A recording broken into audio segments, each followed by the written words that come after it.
All right, guys, we're live. We're back. First and foremost, thank you so much for joining us this afternoon. It's been a little bit crazy around here. I know we missed a show last week and in preparation for a race, and we'll talk more about that later on. But, we just appreciate, I just wanted to say thanks for sitting back and enjoying a Tuesday afternoon with us in the studio. Today we got DJ Tissum, also known as Jesse around here on the engineering side. Eddie's over working on a project, and Adrian, our salesman Adrian, is going to sit down with us. What's up, everybody? Today, and we'll talk about his first racing experience. And but really, we just want to shoot the breeze today and talk about some of the stuff that's going on here within the EMPI, some of the stuff coming up down the pipeline with events and shows, and some of the things that we're doing. And really just wanted to talk cars with a lot of you guys. We get a lot of DMs. We get them through Facebook, we get them through Instagram, we get comments on YouTube. But that's what the show is about. We want to be here to answer those questions, to help you guys out with your projects, your builds, get some insight, inside information about what we're doing around here as an organization. And we kind of want to refocus around that. We've been so, class 11 driven and this and that and stuff like that, which is great. But we want to make sure we give you what you're looking for and what you need, and make it quality time together. So what's happening, Dre?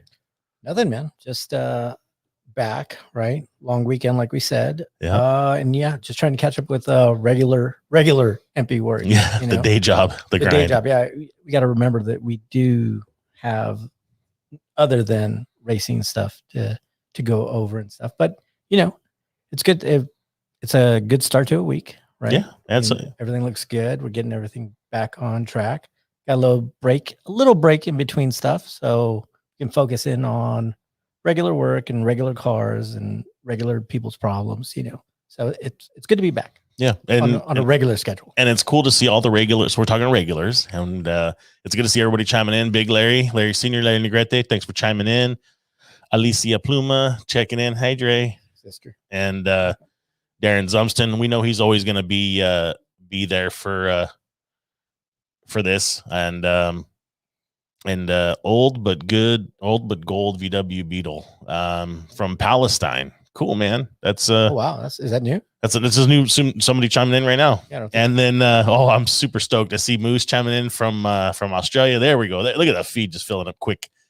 And the Wild Man, I think it's somebody from Custom Coach Works, and boy, do we got to expand on that. So that's going to be definitely part of the talk.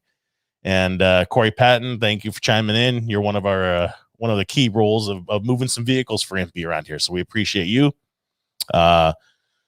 Westy Restorations and Parts, guys, I love it. Love seeing everybody kind of chiming in. I kind of just flash back every single week, man. When we first started with an iPhone and a little cable, and we were hoping to break 10 live feed listeners, and now we're in the triple digits on show after show. So it's super cool to see, and none of this is possible without you guys. So, man, where do we begin? If you guys got questions, you got comments, you got things you want to know, questions about product, things that we're, as many as you guys know, I mean, we've been living in the middle of a pandemic, and as much as EMPI's been a figurehead and that company that always has what you need. We've had our struggles and hurdles. If any of you guys on the West Coast have driven by anywhere down PCH through Long Beach and Huntington Beach and anywhere in between, you'll see the line of containers, ships just waiting to get into port. So we've got a lot of stuff to talk about on that. And, that's actually an amazing thing. I live in Long Beach, right? And, we go down to Ocean Boulevard, and just from where you can see, just from your eye, you can count at least 20 ships out there. And that's, all you can see. I mean, who knows what's beyond that? I mean, even the cruise liners are parked out there now. There's no room for anything. Yeah, it's ridiculous. It's insane to see. I know from what I'm being told, one of our guys that works and volunteers for the team, he works in the port there. He's a longshoreman, and he's like, man, I've never seen anything like this. We cannot get enough people to fulfill these things. So, and it's a little bit of everything. It's, from what I hear, there's a limited amount of truck drivers to actually get the containers that are on the dock to, you know, where they need to go, their destination, and all the ships that need to unload and they can't unload because they can't clear the dock fast enough. There's just so many issues, and it's kind of the world we're living in, man. You know, I try and explain this to some people because they get pretty upset that why don't you have this? Why don't you have that? And, you know, you try and say, hey man, look what's going out there. It's just tough. And it's tough for everybody. You know, on top of that, you mix in stuff. I mean, and most people are doing well that are an enthusiast-based market. I mean, we were talking about a meeting today where Thor, which is, you know, a multi-billion-dollar operation for RVs and trailers and everything else. And I mean, they're looking at a 12-month backlog. They're up like 40%. I mean, these guys are, so even throughout the growth spurt, I mean, there's only so much you can really do and support when things are projected or sales are projected or even the orders come in. And that's one of the things that we've really tried to stress throughout the show is, you know, yeah, maybe we're going to fix something or we're working on something, but the time frames for some of the product that we don't make domestically, you know, it does take quite a bit of time for that to turn through. And by the time it's, you know, corrected or updated, and the PO's place and the production time, and then the travel time, and, you know, all these things, and it just gets compounded now with today's society. So I tell a lot of my dealers who are like, Adrian, what's going on? I'm like, hey man, we've literally had some POs since 2019, some POs from beginning of last year, middle of last year. It's the world we're living in. It's a totally different way of life. And all we got to do, right, is adapt and overcome and try to make sure that we do the best we can to support everyone. But, you know, we want to give you guys insights on stuff of that stuff. It's not stuff that we like talking about. You know, it's not stuff that that's really within our control. I mean, oh, by the way, you know, you have Chinese New Year in the mix of that too. So everything's gone for essentially a month there too. So on top of everything. Yeah. And the reason why we kind of talk about this today is we've got a lot of people asking questions. Oh, you guys have been talking about new product. You've been talking about new product, and you've been talking about new product. And it's like, do we got new product? But it's in transit. I mean, we have, you know, I can't just go specific. We have millions on millions of dollars right now in transit, on the water. POs are placed. It's insane to think about, but we're kind of at that mercy. And we hear you guys, we see the DMs, we know that the dealer side of stuff can be, and sales guys can be getting some heat at times. I mean, there's points like today, there's a specific product came in on a fresh container yesterday, and we could sell out today if we really open the floodgates to it. So you got to throttle it a little bit. Yeah, exactly. And, you know, it sucks to say, hey man, I got to limit you to what you can buy, but you know, we can't be that. You know, you can't give everything to one guy. That's not fair to everybody else. You know, everyone else is trying to make a living. You know, if you got a limited amount and everybody's trying to build a motor and there's only so much to go around, you know, you got to be fair. Everyone's got to get their little piece, you know? Yeah. Can't just give it to one guy. It doesn't work that way. Nope.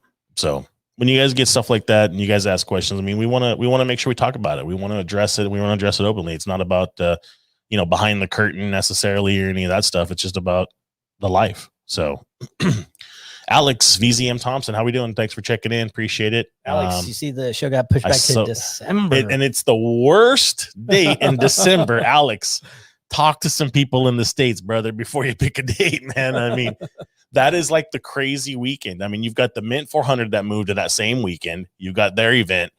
You have PRI. You have all these. I mean, PRI alone is going to take a lot of stuff away from us. So it's that's a horrible date, Alex, for us. And it's an internal struggle because Drain, I really want to go to the show. I saw that date and I went, no. Yeah. What happened? Yeah. I mean, I know they're, you know, again, the world we live in, everybody's stuck to what they can and cannot do. And, you know, it sucks though. Yeah. It does. And what do you do? I don't know. We'll figure it out. Pick better dates. I get it. Everybody's scrounging and trying to grab what they can. So we understand. It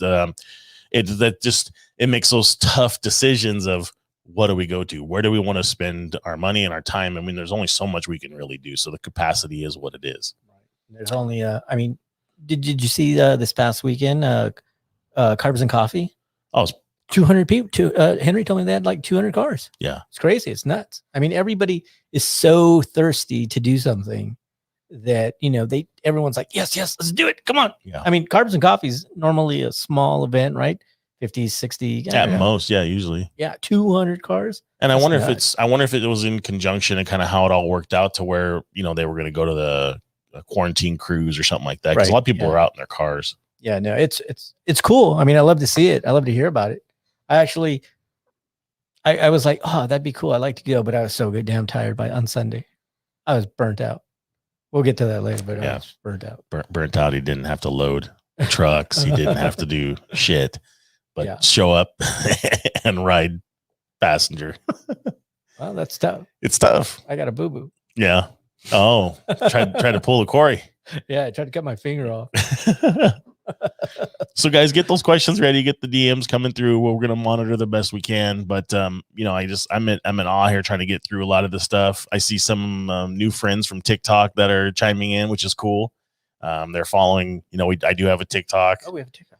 I do. I don't have one for the company. I just did one on my own to have some fun, mess around, show some of the lighter side of stuff and some of the stuff that's outside the VW thing for me. Some of my sick and twisted humor at times, and just set the things that we're into, just to stay in touch. So yeah, so many things going on. We've been diligently working on trying to actually fill the calendar up. That's been one of the things of late that we're trying to really see what dates we can go to, what events that we haven't gone to that we feel may or may be really beneficial to go attend.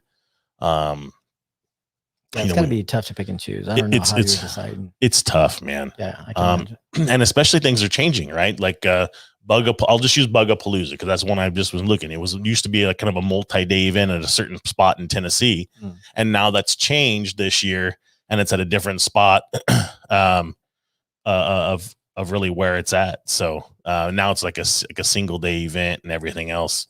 But well, it makes sense. I mean, in order to pull something off, you have to probably minimalize it as much as you can. So it's not, not as many people, not as many days, not as many, there's so many factors that you have to take that go into play now. So you have to be careful. I mean, hopefully, we'll get to a point where that's not an issue anymore, but who knows when that's going to be. Yeah. And, then we got stuff like in Florida that we want to go hit up and see some like Bug Jam and work with them. But it's been very, just difficult waiting for things to finally come to fruition and really fill in the calendar. So if you guys continue to send us dates, we've been really looking at and updating stuff from the Samba throughout Facebook groups. We've been getting emails, DMs. If if Adrian's one of your salespeople or any of your salespeople, you have a specific event, let us know. Even if it's your local cruise night, let us know. Show us some pictures. Send us some information. Let us check it out. We'll look through some, do our due diligence of it, and maybe we can help you guys out with some goodie bags, something special to make a special event for you guys. Yeah, and tag us. Even if you have the event, tag us so we can share it on the stories and that kind of stuff. Yep. It's always good to just put everything out there, as much content as we can share. It's great, right? Yeah, I mean, we do have almost 26,000 on Instagram alone right now, so we'd love to kind of keep the enthusiasm for everybody that's into the VW scene. And, maybe it's not just guys that are, streetcar guys or off-road guys or drag race guys. They're all still going to like VWs and just a different perspective. Oh, I know. Different perspective. So I'm finding out. Yeah. So it's funny. Alex is, working on, I'm chiming in, guys. So I'm sure you see some of the comments and stuff like that. He's like, we could try to change the date. Let me see what I could do. And, you and I are part of the show because he's reminding us that, I'm supposed to do a live episode down in Mexico. And I need to pretty much be there. So that's probably part of it. Yeah, that'd be probably a good idea. We got to work on the dates. So, Jason chiming in. What's up, man? How are you? Thanks for coming and hanging out with us today and talking some cars. So what do you feel lately has been, obviously you're working directly with a lot of the brick and mortars or they're in the mediator between you and the end user, but what do you feel the trend is right now? Not necessarily off-road stuff, but just what do you feel is kind of the marketplace? Honestly, there is a major uptick right now in engine building, and that's 100%. Most of the real engine builder guys I know are anywhere between 10 to 30 engine builds back right now. Yeah. I mean, people are really, maybe all this downtime that no one's, we haven't had much to do, and people are really focusing on getting their engines done or getting new engines built and whatnot. I mean, I know personally of about 5 shops that have 30 engine builds on their docket right now. Yeah. And that's nuts, man. That's nuts for Volkswagen that I know of. I mean, I can't remember a time when my engine guys are this busy, and they're just pumping them out every day. Engines. And that's kind of probably one of those things we got back to, is where, unfortunately we're in a short supply right now, and business is good. So, it's one of those things. But yeah, it really seems like everyone's trying to either upgrade their engines or do something new. Well, they're dusting off the projects, right? Yeah, I mean, there's absolutely. a lot of times, a lot of things have motors have just kept them from. And for the most part, you would think engine building is probably something you want to leave to a professional if you're not that experienced. I mean, you can do your interior, you can add on, your knickknacks, your windshield wipers, your cranks, all these little things that a person can do on their own. But engine building, transmission building, that's one of those things you really do want to go to a specialist for. So that's why I think they've been really so much busier, because I think the general public is handling everything that they can handle, and then they're, ordering engines from a pro for, reputable places that they can trust. Because, if you don't have your engine, you ain't got nothing, basically. Yeah. I mean, that's a totally valid point. But at the same, on the flip side, we really want to encourage people to tackle it. We want to encourage people to, pick up one of the newest books of Idiot's Guide to Your Volkswagen Manual. And, there's a new one that was written, that was released about 2 years ago, that is by Prescott Phillips. And that book is, current. I mean, it's kind of up to date, color photos and stuff like that. And that's actually the book that I think we include in our in the 1600cc engine kit. So, but no, a great point. I mean, and I totally would echo that. I had a great conversation with Andy Dervaselli from Majors Performance this weekend, and same thing. Just buried. Talked with Jason Loffer from VW Paradise. That guy's working just hours and hours and hours getting those done, and just echoing what you're saying is true. We hear it and we've seen it, so it's good. And the one thing that I really want to stress too, it's not even that it's short supply, right? It's everything is just exploding. The industry is hot. The enthusiasm is back up off the charts, and I think it's really the downtime and working from home, and you're not, even if it's a couple hours a day, you're not commuting.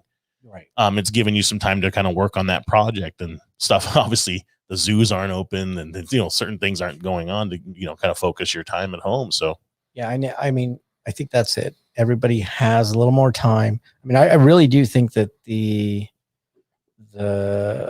whole VW scene has been exploding over this past, and I hate to say it, but really during COVID, I mean, things have gotten really,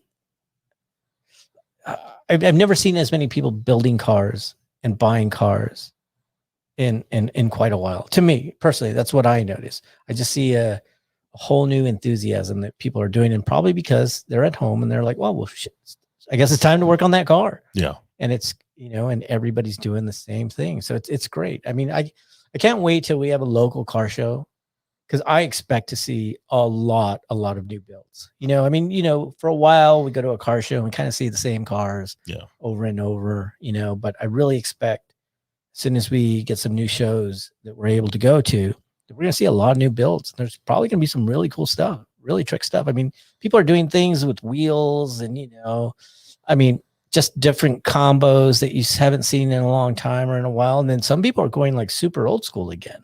You know, I see like some guys that are really going after that 70s look, and not like classic 70s. I'm talking that ugly 70s, you know, that like or 80s. I mean, I'm sorry, 80s. I mean, like that neons and the, I don't know. We don't want to talk. Yeah. Some of the color choices, right, and things that they're doing, but you know, but it's cool. It's everybody, right? That's the cool part about this industry and this hobby is that it's if it's your style, it's your style, man. You bought the car. If you want to do what you want to do to it, it doesn't have to be my taste. It's your taste, and you're the one paying for it. So yeah, but it's fun. I like to see it. I like to see these crazy things. Yeah, I've been digging some of just the rat rod creations that some of these guys are doing, and I mean they're like the extreme into the rat rod. So I have a lot of followers on my Facebook from Mexico, and dude, they just go nuts. They don't care. They're just throwing, you know, 22-inch tires on, well, wheels on there, and you know, little rubber band. It's crazy. I love it. I like to see it. It's always so different. You know, I mean, it's a little bit of what we do here, but you know, they take it to another level. Or even Brazil. I mean, it's funny. You know, if you go country by country, they all have their own styles, but you know, they take it in different directions that probably here we wouldn't even think of. And that's what I like to see. It's just different. And it's fun to see. Yeah. So much going on. And you know, what's been neat too, is to see so many people getting into different areas of the hobby. Right. You know, we've been really hot on the class 11 stuff and some of the stuff that we've been working on. It's been a bit infectious, I think. And guys like Darren Zumston and Michelle, they got their first like class 11 pre-runner this weekend, and it was pretty cool to see that. And then all the guys that are building the new cars, that's the stuff that's crazy too. Yeah. Not just, you know, the cars, the street cars and show cars, but the off-road stuff and the big name guys that are starting to be coming out to play soon. It's gonna be interesting, man. Well, it's gonna be fun. You know, it becomes infectious, right? Infection enough for you to go out and buy a car, apparently. Oh yeah, that's right. But you know, on the flip side of stuff with shows and events, many of you guys have seen Andy Kimball and Periscope Promotions have dropped some dates in a good way, meaning let everybody know that you know, Drag Day and Bug In and Drag Day Again are all coming, man, and they're working diligently on it, and they're planning and preparing accordingly. Super excited about that. And, you know, it's good for them. You know, they had basically wrote off a whole year of business, and super excited to see that kind of back on.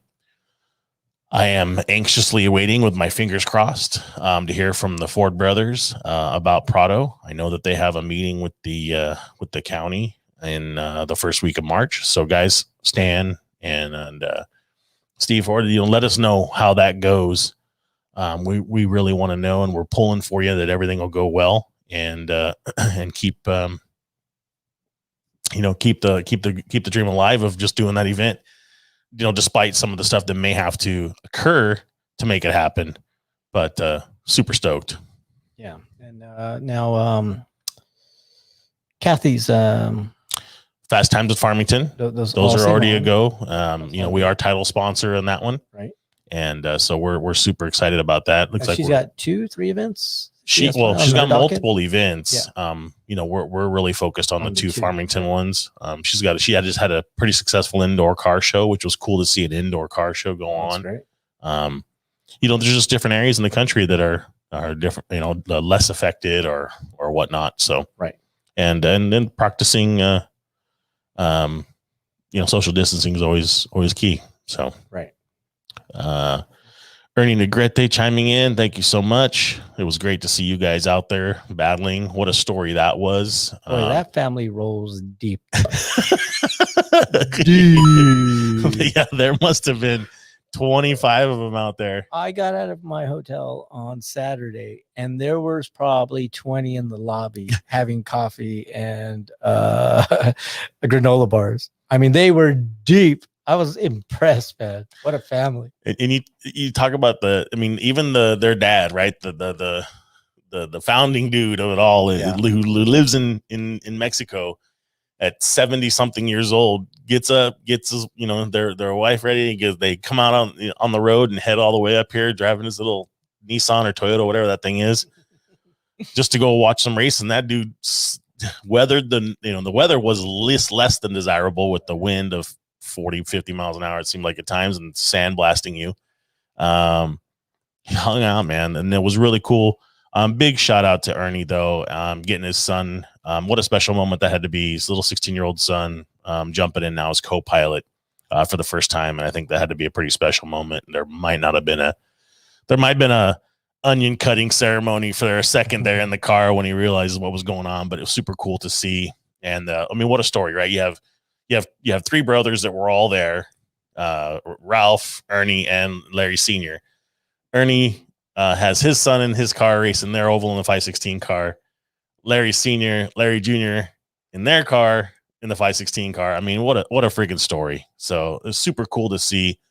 And Larry Jr., kind of had some good battles with his uncle there, and pretty awesome to see that, and to have one of our team guys, super pumped up, and the unveiling of the Negrete car officially. It looked great, man. It really looked great.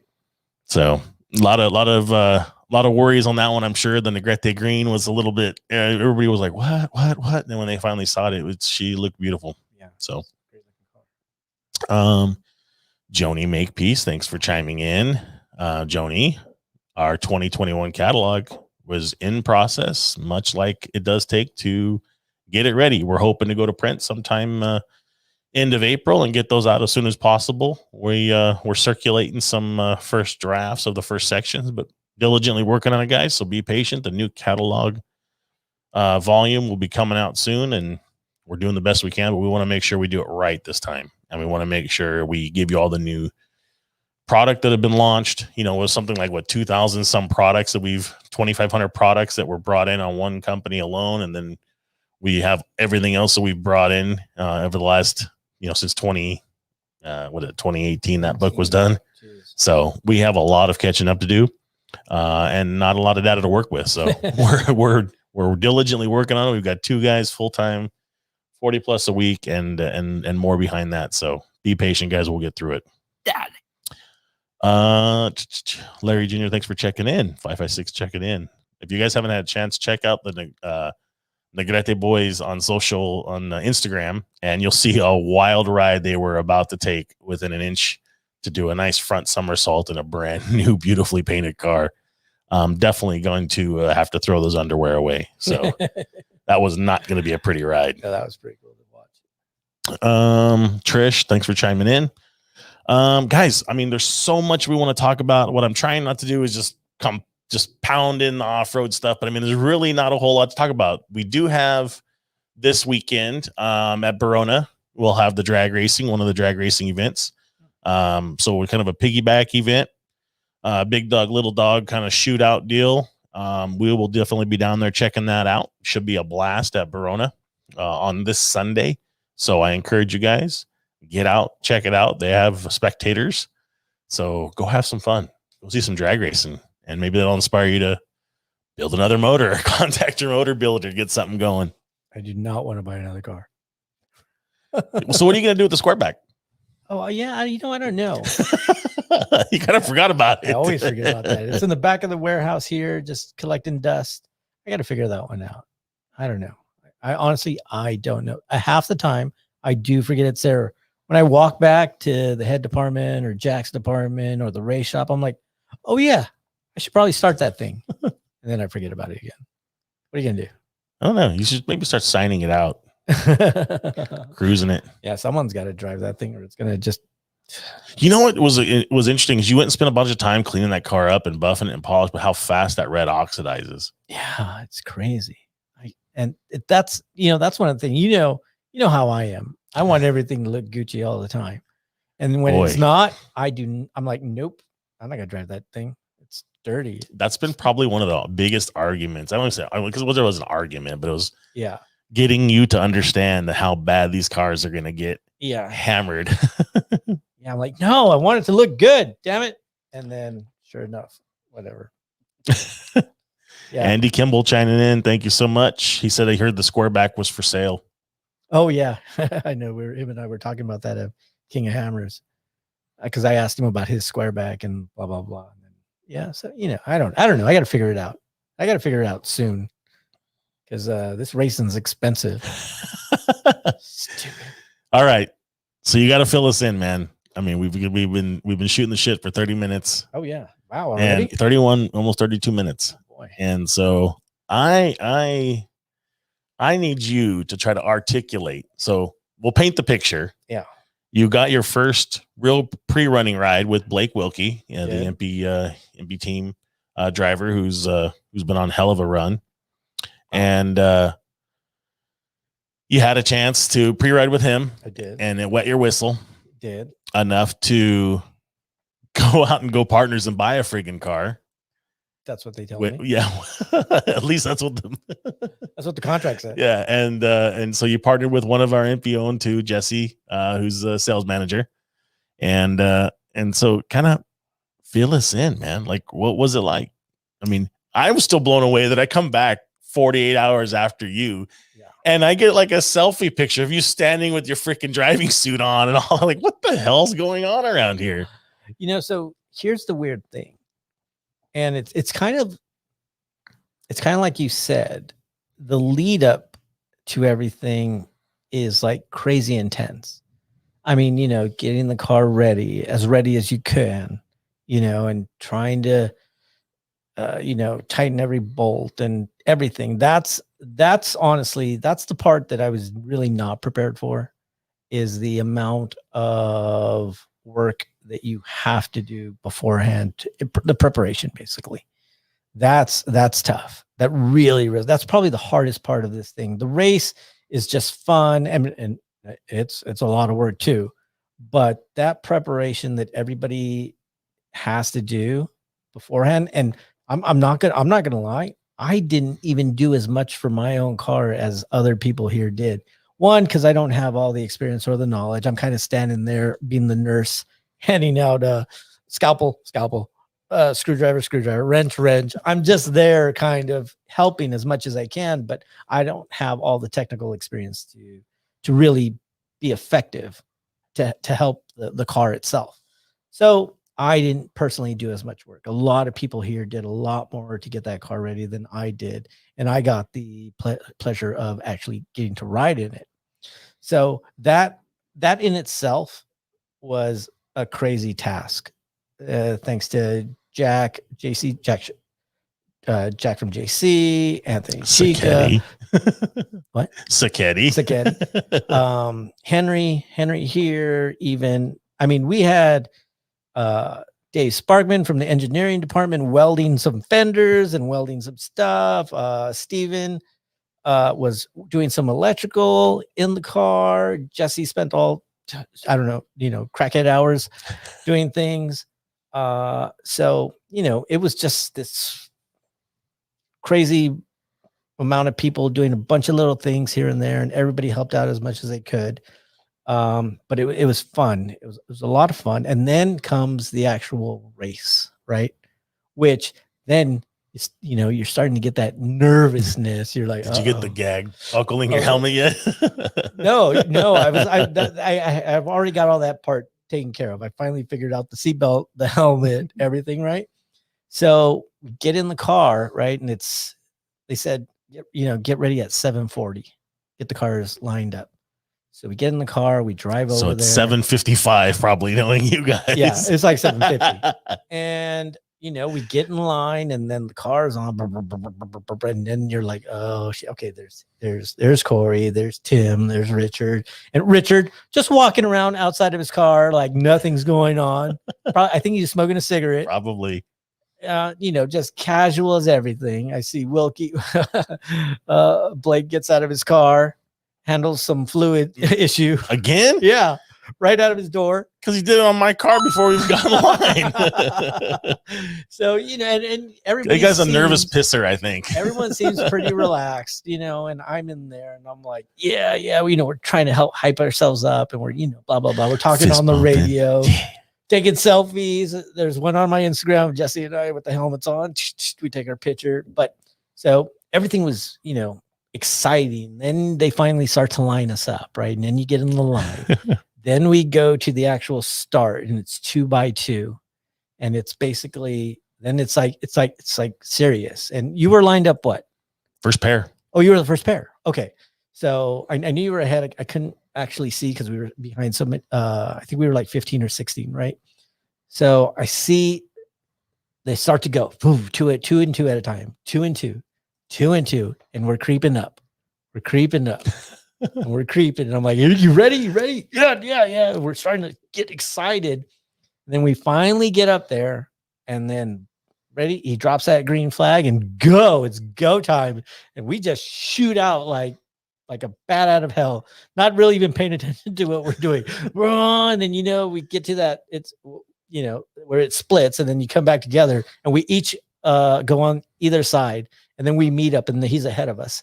So, and then right away, probably 2 minutes after that, we start to hit the whoops and boom, boom, boom. And now one of the things that is to our benefit and our detriment is we don't know what the hell we're doing. So we were actually moving really damn quick and probably too fast. In hindsight, probably a lot of the problems that we had with the car are probably because we were being overly aggressive. And I was even yelling at Jesse. I'm like, go, go, we can go, we're clear, go. And I'm yelling, and he's like, no, come on, calm down. We're gonna. But anyway, God, I wish I could hear it. You're so like chill, laid back, and then I want to see that thrive of it. We were just going, and honestly, no BS, man. I think we started, like I said, 15 or 16. We within the first 10 to 12 miles, we probably picked off about 7 to 10 cars because we passed a lot of cars pretty quickly. And again, because we were jumping all over the place. The back end was pogoing. We were nose diving. We were doing everything probably that you shouldn't have, but we were having so much fun. We were just like, go, go, go, go. And, we just kept going and kept going. I don't know. We got you for a bit, right? We passed you. Yeah. About mile marker 15 or 16, like that. Somewhere in there. Right. So we got by you and then we kept going. I was like, yeah, we got Corey. I was on a flat tire, by the way. Were you? Okay. I don't know. I got the GoPro footage. So, we got by Corey and we kept going, and we were still doing really, really well as far as I could tell.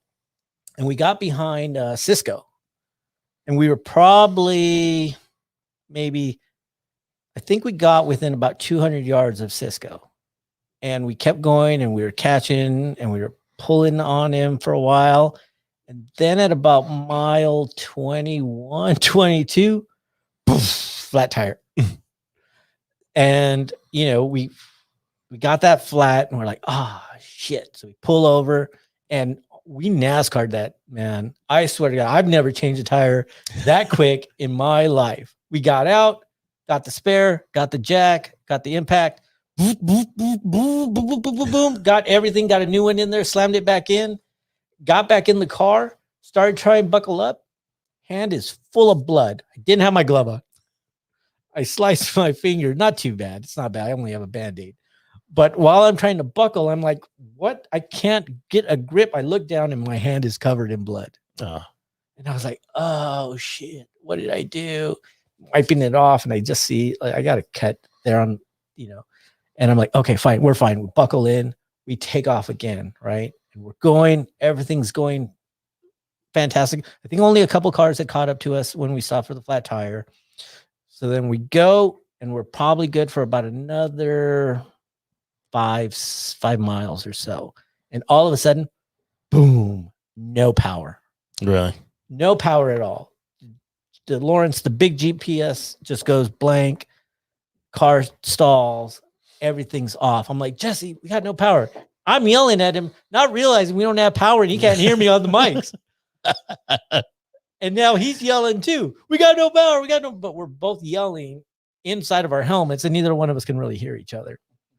So we find where we pull off to the side, where then we realize, well, we get out, we pop the deck lid, and the alternator had basically slipped off and shorted out. So all 4 bolts on the backing plate just gone. Oh shit. Completely gone. So we get out, and now we're stealing bolts and sheet metal screws from other parts of the car. And we get it back. And Jesse, lickety split, rewires it, gets it back. We get the screws or bolts on, whatever we can find.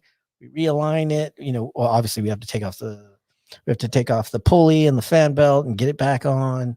So we get it going, boom. And now we're going. Oh, and another thing we noticed, we lost a return spring on the carburetor. So now those last 5, what was the actual race? 28? 30 miles. 30? Each loop. So the next 5, he's basically driving with the clutch because we don't have, control of the throttle anymore. So we're like, what do we do? What do we do? Let's pull into the pit, see if we can get a spring. We get into the EMPI pit, try and find some parts. And then, as you saw, oil. That was pissing. We lost the oil line that split. And at that point, we were like, damn, what now? And, we probably needed 3 feet of oil line to repair that. Yeah. And, that's just not something that. Well, we normally have. So Yeah. I think you got used up, or we gave some out. I mean, Yeah. we gave a lot of parts away at that race. That's probably the most parts we've supported other racers with. Yeah. And it just happens. So, obviously we didn't have the parts, and we're like, oh, you know what? That was great. That was fun. You, I think at that point had came in with your tranny problems. And so it was disappointing because I think we had pulled in right in between, because Richard had pitted, Tim had pitted, and then we came in right behind them not too long after. So honestly, I think that first lap we were probably in the hour 5, hour 10 range. We were moving pretty good for ourselves, for first time just going out there, not really knowing what we were doing. And that's when, everything kind of went to hell on us. And at that point, you saw us, we had kind of not given up, but given up. We had already decided, all right, well, we're done for the day. It's okay. Not a big deal. Then, sometime in between there, we're like, okay, let's get the car over to, because we got there so late on Friday, we didn't know where the hell you guys were. So we pitted with Jesse's friend, Anthony. So Jesse's car was there. All our tools were there. So we tow the car back there, and then Jesse's like, nope, I'm not done. So again, like I think you had mentioned it while we were in the pit, just loop everything, bypass everything. So we did it, and we took off again. We got it all buttoned up as much as we could. Yeah. And we got back on the course, took off at, I think, 11:15. And boom, take off again. We're doing really, really well. And at mile marker, probably 21-ish again, another flat tire. And this time we weren't 100% sure if we had the flat tire, and we were going up a hill. Mm-hmm. Well, when we saw the tire fly off the rim, we had a flat tire. So we actually had to come down the hill, so we could get to level ground, so we could change the tire. So then again, we get out there, put on the tire, take off 4 or 5 more miles. We get to mile marker 25, blow our last tire. And at that point, we're pretty much at that 12 o'clock-ish range. Yeah. So again, we were making really good time because we had left at like 11:10, 11:15. We were at mile marker probably 25 in about just a little before 12. So, we were doing pretty good pace-wise. But then again, flat tire, no more spares. We're out of time. We had then noticed when we bypassed those oil lines, it touched the the exhaust, and now there was a leak again. So we're like, okay, well, this is officially it. We're done. So technically, even though we never finished the second lap, we went about, I don't know, almost 2 complete laps. Yeah. But so much fun. I mean, incredible amount of fun, even with all the little things that we ran into, all the little difficulties, which I'm sure happen all the time, right? I mean, that's just part of this race. It was still a blast. I mean, I wasn't upset, or I didn't look at it like it was a failure or anything like that. Everything was fun, even having to deal with the issues, it was fun.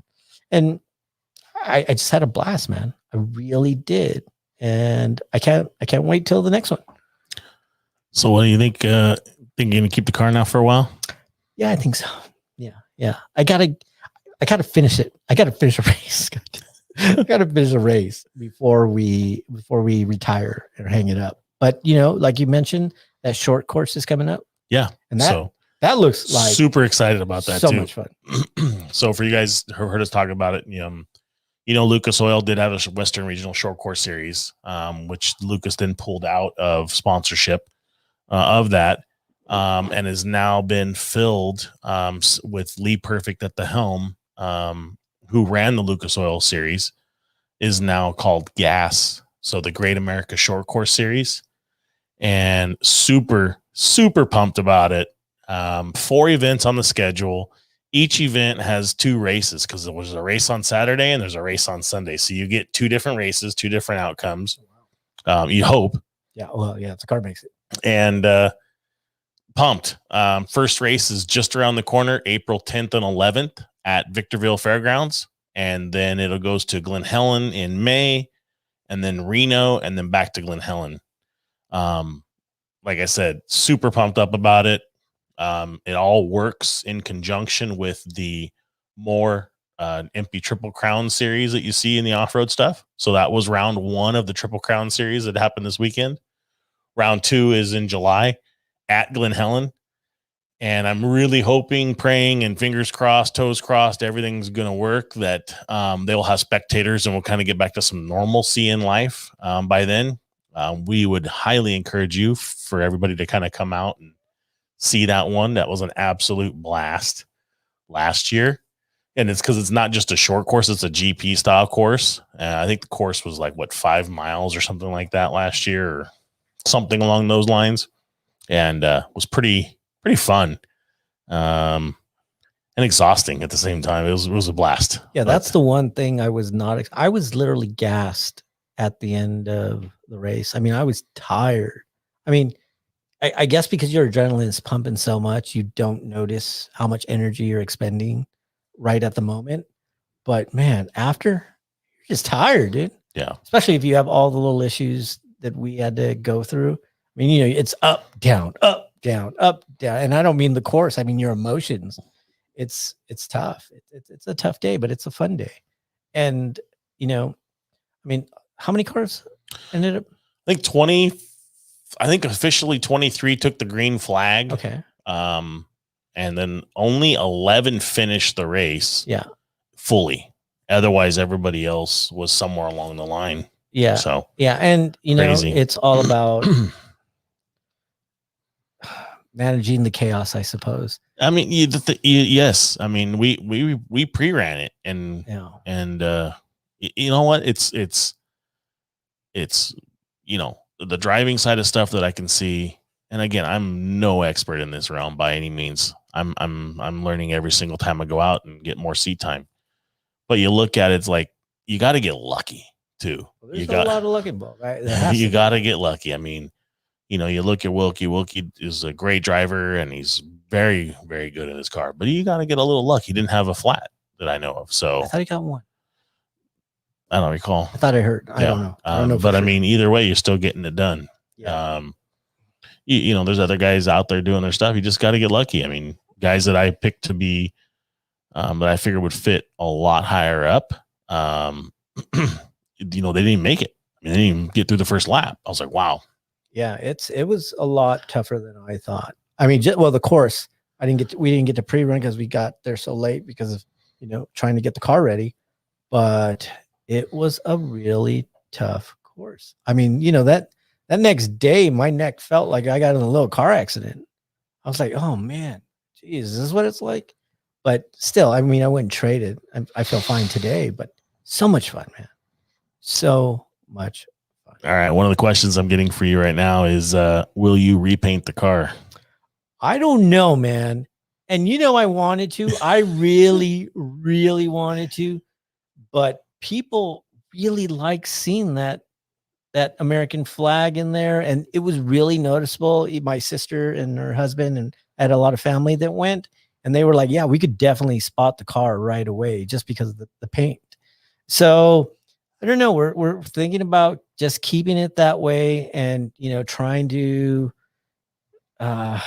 match the fenders as well as we can. Just let you go without paint on the fenders, man. No, I'm thinking if I just paint not spray paint, but paint the fenders blue, and then maybe just get a bunch of vinyl white stars and just put them on there, and it'll kind of match the way it's now. As a veteran, how do you feel about that?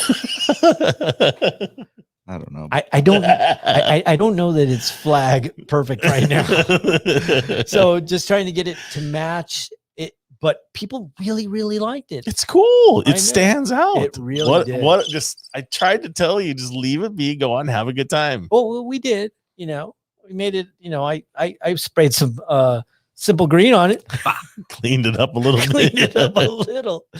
But yeah, I don't know.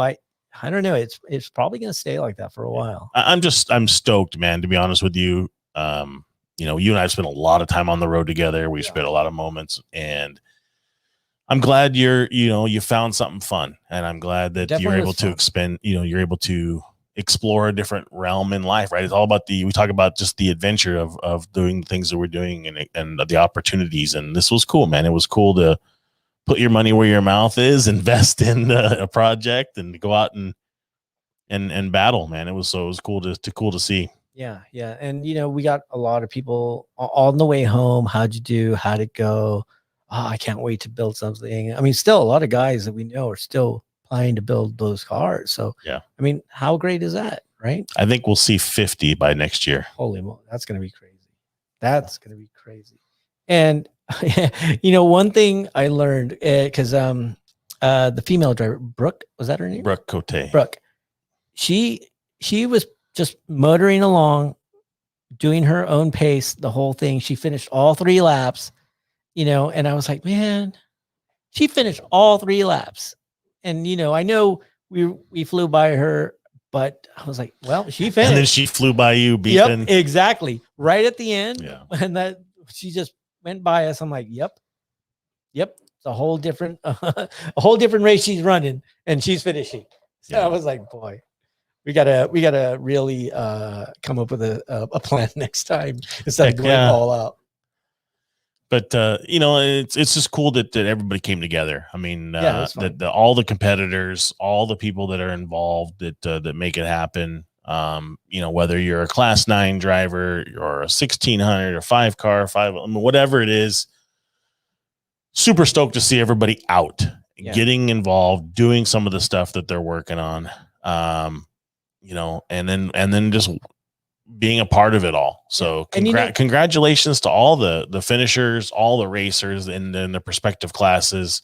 From all of us here at EMPI, we thank you for being loyal customers that are believing in our product, that are using our stuff, that are buying it from the different brick and mortars and dealers around the globe. But we value that stuff. And the CEO of our company was there. He got to see it firsthand.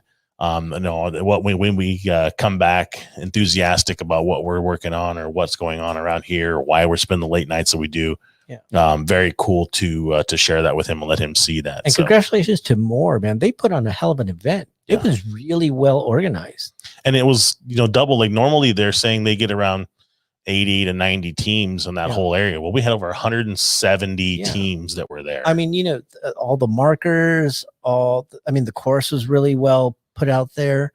There was a lot of support out there that they had. Everything was really, really well organized. I was very pleasantly surprised at how everything ran so well. Every time we broke down, there was somebody within range to come make sure everything was good. You guys need any help? Are you good? It was really well run, especially with a big course like that. I was surprised at how well organized they were. Well, and even in the middle of a pandemic, that too, right? Where you got to follow the social distancing issues and everything else. Yeah, really, really well run event. So, huge shout out before I forget, Johnny Salazar and the guys from VTO Car Club. Those dudes, Stanford reached out to some of his friends to help us out. They had sent 5 dudes to volunteer for the day. Oh, really? 1 guy for each of the cars to get some additional points. Super cool, super helpful. And we really do thank you for that. And Johnny, keep an eye on the mailbox there soon. We've got a special gift coming your way from all of us here at EMPI and the EMPI Racing team to come out, volunteer, get up ass crack early. They were reporting that they came to our pits by 6:30 in the morning. Wow. Where do you want us? Where do you want us to go? And who do we go see? So super cool. We thank you for, again, making it happen.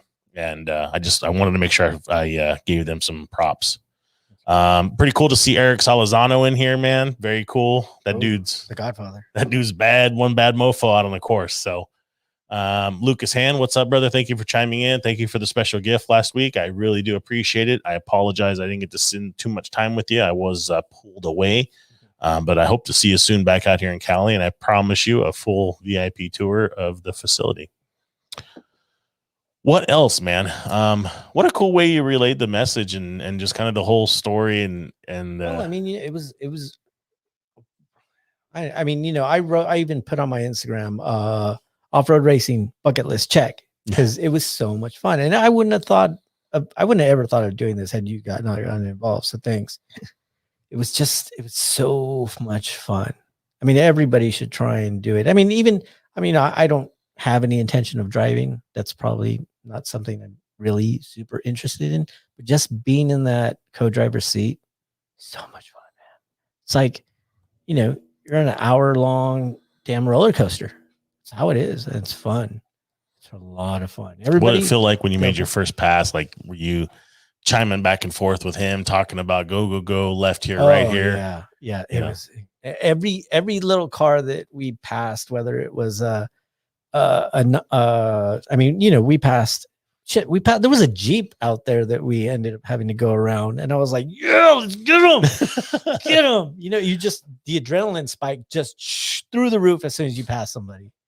It's like no other feeling. I mean, even though everybody passed us back at the end because we were broke down, it was still so exhilarating. As they wave. Man, I got to figure out a way to grab that damn horn, because I'm bouncing trying to reach it. And put it on the handle with the thumb. Yeah, I know, because we have it in an awkward position where that's not where my hand is.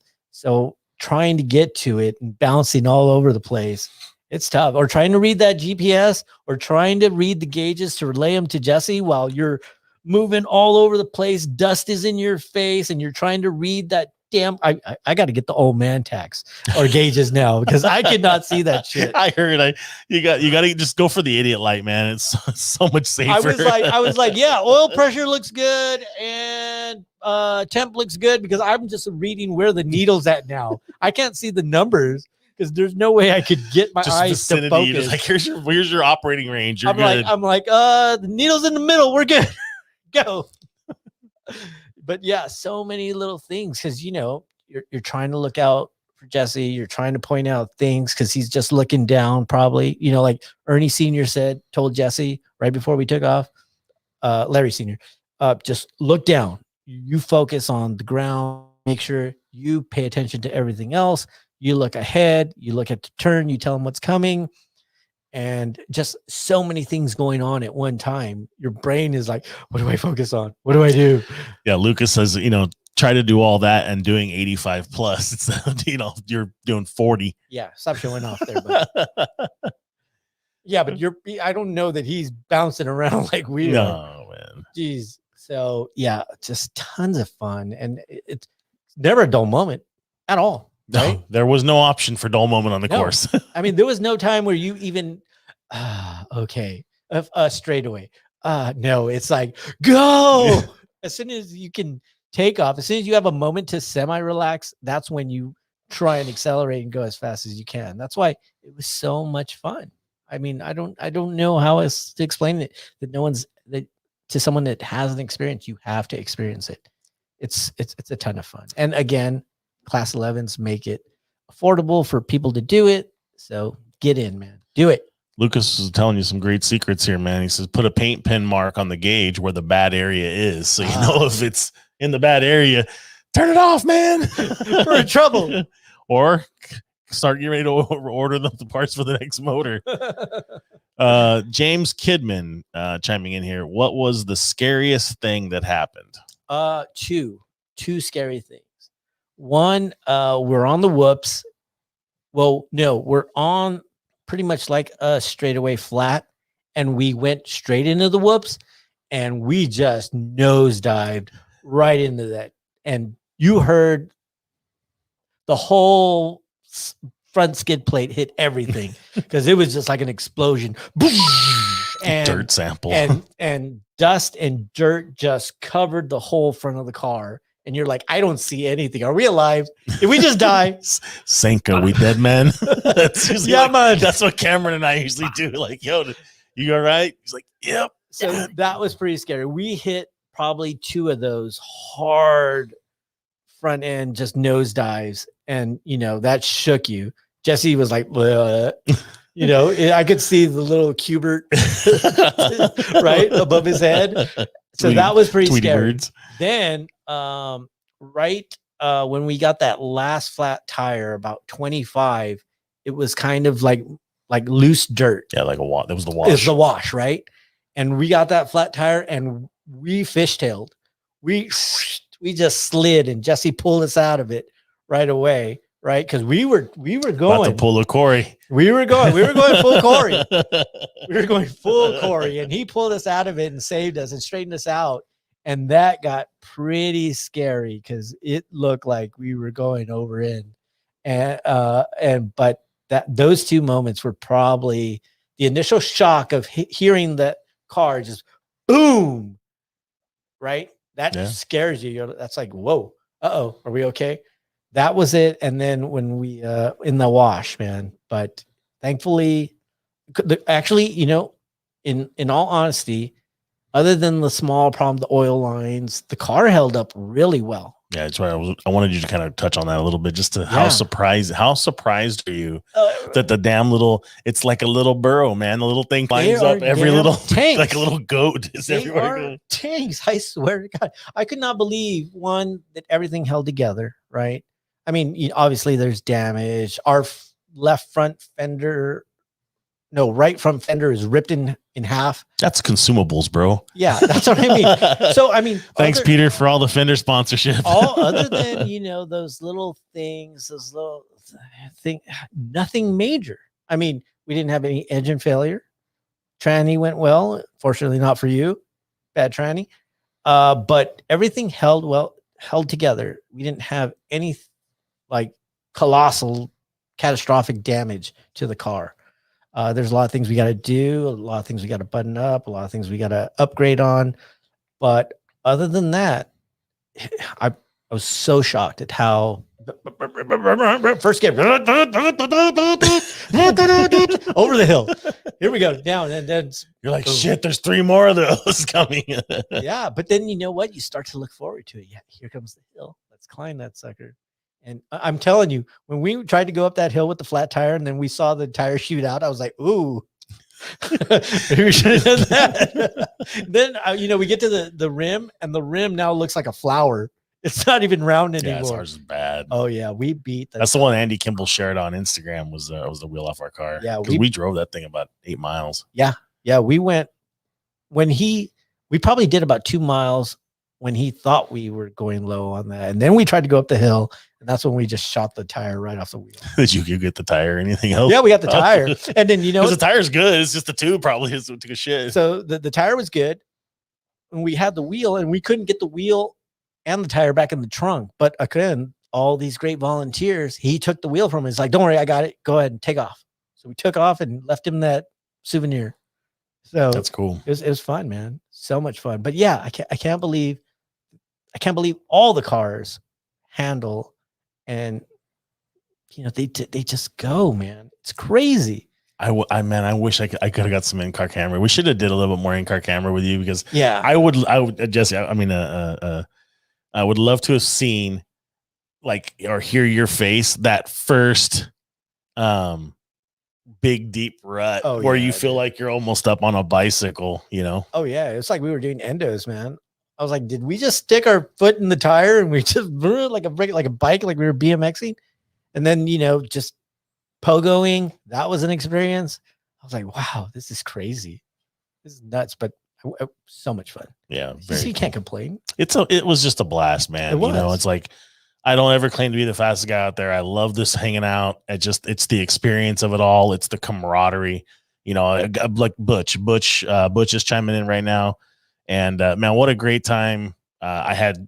Hanging out with that dude, driving around, pre-running the course. He screwed that hey bird from Moana on the roof of his car, and all I do is follow that bird. We were cruising around, and just the camaraderie around that stuff. Stopped when he popped the belt off, and hung out and just taking it all in. Slow down for a minute to take in moments in time like that, and that was just really cool.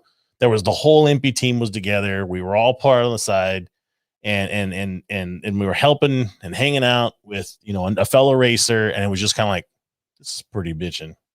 And if my face wouldn't have just got sandblasted, it would have been a perfect day. Man, that wind was crazy. Yes. Man. And I know we're totally running along today. I was like, it'll be a short show today. We're just gonna talk a little bit, but one of the things that was just cool to see again, it was all the cars, everybody out there having a good time. Meeting some new friends, and really trying to help where we could in the community, in the organization, within the racing, whatever we could do. I mean, it's one of the things we stressed and we talked about on the show, was to help other racers out. We supplied guys from the 9 car with spark plugs or this over here. The only thing we didn't have extra of was push rods. So we're going to remember to bring those. We actually made a little list. I know the EMPI team is going to be working, and we're going to do a little weekend barbecue with the team and putting some new bins together and parts and stuff like that. Get everybody out there so we make sure we can continue to help. Big shout out though to John Jones and the whole KCW team for bringing, a show car to a damn desert race. That was nuts. It was nuts. Kudos to him. He had some really, unfortunate luck early on with just a bolt being backwards, puncturing the body of a brand new shock. So it's really unfair that he kind of started even pre-running. That's when it happened. So shout out to the whole crew of that KCW. Car was beautiful. We were super stoked we were able to help you out. The Sletton brothers, Richard and Timmy, dove in there, helped them get all welded up, put a skid plate. They couldn't even have a skid plate when it came out there. Oh, really? Yeah. And, was able to go out and race, and, to race with his daughter and all that stuff was super cool. And I mean, what a beautiful car. And that car is going to be a short course monster. It's built for that. I think it's bitching. And it was just cool to watch him tow that thing out there with a bus on a little single axle trailer, and just the whole story, parking in a truck stop to sleep and just doing it the hard way. And really cool to see. And big shout out to you guys, kind of like for the, I don't want to say the hard luck award or anything else, but man, you guys put some work in on it. Really looking forward to seeing you guys at Glen Helen, because that car will excel there. Yeah. It's going to be bitching. Yeah, definitely. Yeah, Darren, we saw, he told we've been following it with him the whole time. We've been messaging back and forth, and watched him tow it out there with an early split window bus. Was just driven to Mount Shasta the week before doing river crossings. Crazy, man. It's just crazy. Those dudes build some crazy stuff. They use it, and if that doesn't fire you up to what these cars can do, I mean, I encourage you to go over to Custom Coach Works with a K, Instagram, and look at some of the videos that JJ and the boys put on there, and seeing a bus, early split window bus doing a river crossing that's damn near a foot below the wind, the safaris on that thing or whatever, is just crazy to think about. And they do this crazy deal out there with a whole bunch of split buses do Shasta, and it's pretty bitching to watch. And I'll tell you right now, it fires you up, makes you kind of feel sissy when you do certain things, and they're hardcore. And you still owe me a beer, JJ. We didn't get a chance to really sit down and have a good one. So we will hopefully catch up in Colorado at the Bug Inn in Colorado coming up. I believe we're going to be trying to make our way out there, so we'll definitely catch up for that to make it happen. Yeah. Let's see what else we got, and then we'll wrap it up. Big Larry Senior. So this was funny, and I'll tell this. We'll probably much wrap it up here, dude. So beautiful oval window. I think it's a 55. Correct me if I'm wrong. Custom Coach Works peeps. I didn't quite get the year. But I mean, a 55 technically is a 1 year only car, right? Because of the tail lights and everything else. But then you got the Negretes who've got a 56 oval ragtop, 516. And what's the chances of the two oval windows kissing each other on the track? Man, I wish and hope I could see a good photo of that, like a cool, just to get the rear oval window, like a nice 2/3 quarter shot or something would be cool just to see that. Just like I said, very cool to see everybody out there this weekend. So yeah, lots of fun, just tons of fun. Everyone, just even if you don't want to race, go out there and watch. And I mean, you'll have a blast just watching. I mean, everybody just sees the bike every time. And I'm sure you notice this when you pass by the people that are out on the course. As soon as 11 comes by, everyone's thumbs up. Oh, yeah. Go, go, go. Just exciting. Everybody, as soon as they see the bug, complete excitement, man. Everyone loses their stuff for it. It's great. I think that's why it's so exciting. You're out there and then, nobody that you know, or maybe you do, who even knows, you can't pay attention. If you just take a second and look at how much you're smiling, just telling the story, yeah, right? The smiles for miles of what you get out of spending XYZ dollars is not a lot of money in the grand scheme of racing, right? But you're smiling the whole time telling the story. Oh yeah, because you got your family out there. They got to experience it. You got to share it with some special people. I mean, how cool is that to be able to do it and then, just do it again and then ready to do it again. Yeah, so that's the best. Yeah. So yeah, thanks to everybody that helped it happen. And especially big thanks to Jesse, my partner on this, because man, he can drive, he can wrench. He can pretty much do everything. He doesn't really even need me. I'm just there for the ride. I'm a spectator. I'm the cheerleader. Go. Yeah. Trying egging him on to go. But yeah, man, most of this is his doing. So I just get the privilege of riding along and being part of it. And I'm appreciative. I'm appreciative of everyone that helped make it happen because it's so much fun. Like you said, it just makes you smile, and I can't wait for the next one. Heck yeah. So next one should be the gas event. Yeah. April 10th and 11th. So get those cars ready, guys. Get it out there. It's coming. It's going to be a blast. If anyone needs me to hand them a wrench, I'm available. We're all here to help, man. So, Butch, it was classic. I guess you've been talking to Richard about the applications being accepted or not. That's a good little inside joke there. So good times on that one, brother. Great to hang out with you guys and all the competitors out there. Again, kudos to all those that finished and that all of them that competed, and congrats to all the winners of each class. So super stoked of all of it, and it was pretty awesome to see the amount of response, and know that the next one is going to be a hell of a lot less rough than Barstow was for Glen Helen. That's good. And I was talking with, I went and saw Cody on Sunday before we left. And, the amount of traction that this is growing he's already like, I don't know where I'm going to park all these people. Oh, right. Because you have so much space. So it's going to be packed to the gills, in line, one space. It's going to have to be lined out to make room for everybody, because this is a lot of teams that'll be out there. So super stoked. Again, thank you guys so much for hanging out with us, Dre. What a cool experience to share for your first one. Yeah, thanks. Like I said, thanks for everybody helping out and for making it happen. Thank you. Very cool. Guys, we'll be going back, starting back next week. Start getting some guests in here. We've got some people already scheduled. Andy Dervaselli from Major Performance. We have Chuck Foreman from Pro Eagle Jacks planted, and several others that we're working out. Baumgartner's VW, we want to get with him again. He's been kind of patiently waiting to get on the show. So super thankful for all this, guys. Some new merch will be dropping soon. So you guys see that. Stay tuned for that on Insta and social media. One of the things we do want to talk about and touch on before we go to is also our toys. We get a lot of requests for the toys. We get a lot of people that want to buy the toys or do whatever it is. Guys, when we post about it or you see it up there, they are limited supply. Many of the times there may only be 50. There may only be 100. Do not wait. Get a toy. Get it while you can. Once they're gone, they're gone. They don't get remade. There's no option to get any more. The manufacturer, wholesaler, distributor sells them out. They're gone. We pre-order some in some cases where we can. So we know we've had a lot of comments through the sales team. We do everything we can to accommodate. Get on it. Get on it. Watch the website. Stay up to date. Go by the website every single day.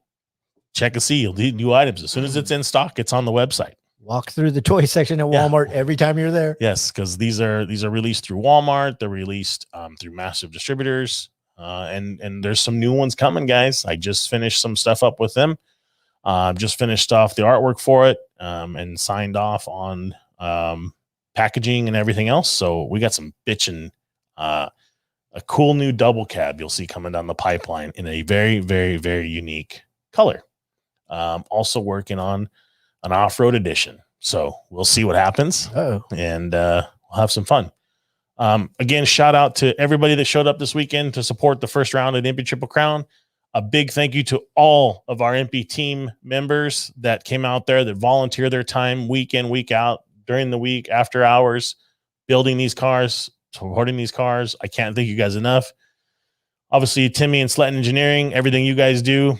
It's awesome. Pete, the whole crew. Everybody's on it. I can't think of enough. Other than that, we'll set you guys next week. Get those questions ready. Start emailing, DMing them soon so I can get everything prepared in advance, especially if you want to see specific product or specific part. I will bring it in studio. We'll go over about it. And we got a lot of work to do to get the new catalog done and the new website updates and the whole video series coming. And the double cab bus is going up on the rack. So we got some cool new stuff for that. And we'll be back next week. Thank you, DJ Tissum and Jesse, or as Jesse today. And we'll have some fun. Kick us out of here. Bye, guys.